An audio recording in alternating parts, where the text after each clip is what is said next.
My name is Jose Calamaco. I'm located in Lufkin, Texas in Chestnut Village, and I am a professional barber. Check it out. Check it.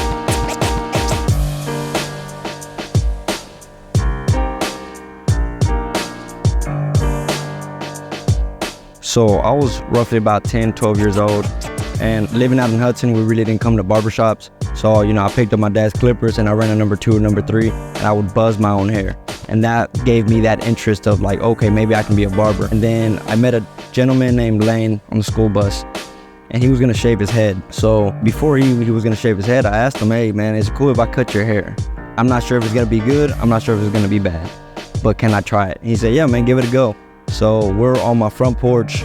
I was about 14 years old and cut his hair. I gave him a pretty good fade. It lasted about an hour and a half, but the fade was a fade. And from there I knew, I was like, man, hold up, maybe I do have talent for this.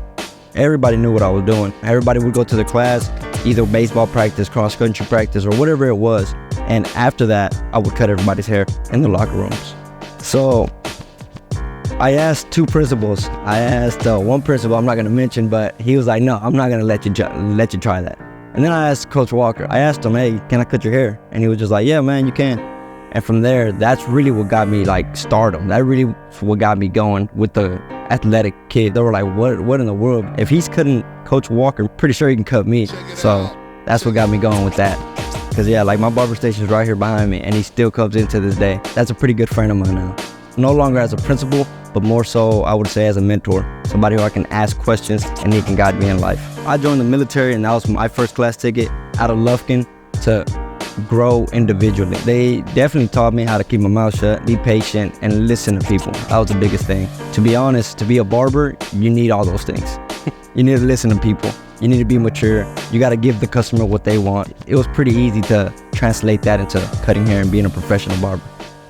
It's more than just cutting hair. Showing up, you have to clean up your station. You have to prep everything for that one haircut. And then the conversations that you hold with somebody. You could be cutting a millionaire, or you could be cutting a middle school elementary kid. It does not matter. Like, it's just a variety of people that you deal with who you could just talk to. Some people can help you and some people ain't gonna help you, but it's just building a relationship with somebody. Every couple of weeks, there's barber competitions all around Texas. Carpentry, plumbing, remodeling, anything you could think of, they have an expo for that. So if you're attending those expos, and especially being from a country town, you bring those expertise back to your hometown where you're from, and you get to expand your brand or whatever it is, because you've learned something that somebody doesn't know how to do here.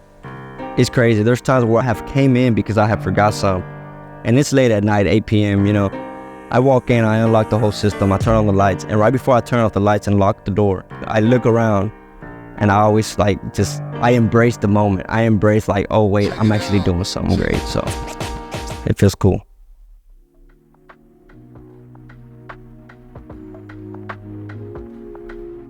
Hey, so I'm Jeff Walker. I was assistant and associate principal here at Hudson High School from 2011 through 2017, and currently working with a national nonprofit serving rural school districts. I met Jose probably in the year of 2012, 2013, when he was a younger classman, probably freshman, sophomore year. And as an assistant principal, I made a goal to really connect with our students, and he and I connected pretty quick. Used to work out together after school some, and just stayed in touch all the way through, and that's where I first met him. And so I said, well, bring your clippers. And so literally after school one day, over at the gym, he cut my hair, and I was like, how much though? He's like, $10. I was like, done. Well, word got out, and I guess he was doing a pretty good job, so I became his walking billboard up at the high school. Other staff were talking about it, students left and right, so it really grew. And was that according to the rules? Maybe, maybe not, but we made it happen. He did try to talk me into getting some designs on the side of my head. I was like, Jose, I'm the principal, can't do this. We got to play by the book. So just the old classic, as he would call it, the white boy fade. Sometimes we get told what we're gonna do and how we're gonna do things, but we as humans, we don't function that way. And I knew that with Jose pretty quick. He was very independent and was very, very strong in his opinions. And he said, this is what I'm gonna do. And I said, I believe you, but what can you do right now to develop that? And so that's kind of what started the conversation of, well, can I cut your hair? Yeah, you can cut my hair. I'm cool with that. Just having that impact and watching him grow as a creator, pretty special. A few years later, he comes back from the military, knocking on my door when I was a principal somewhere else, and he's like, hey, I'm gonna open my own business. And so that moment right there really told a lot to me. It's like, man, all those conversations we had, all the building that we did to kind of foster that dream was a reality. I would say that is the epitome of what we want as an educator, especially as a principal, because we're supposed to have this bigger picture of like, okay, we have the X's and O's of the classroom. We want you to do well, but we want you to have a dream. And so to see him become who he wanted to be, who he called at 15 years old and said, this is what I'm gonna do, it's very special. That's what we want. So what's unique about Jose's story is that it's the American dream. And so what he's doing by coming from Hudson, Texas, going to the military, coming back, he had nothing to land on. But what he landed on was an opportunity. And in this country, you have an opportunity to go make the most of yourself. And Jose recognizes that. And he has taken full advantage of the opportunity that he had and the resources around him, and he's making the most of it. Jose's story is powerful in the fact that we need more of that. And if we can start to see that, like we saw in Jose when he was 15 years old, and we can learn to foster that, we've got to tap into that. It's an untapped resource that if we can create more awareness of, hey, this is what you can do, and it starts with an idea, you're gonna get your school, but then what?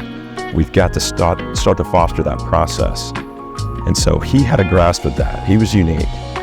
And I was lucky to really just be in his path and watch it happen.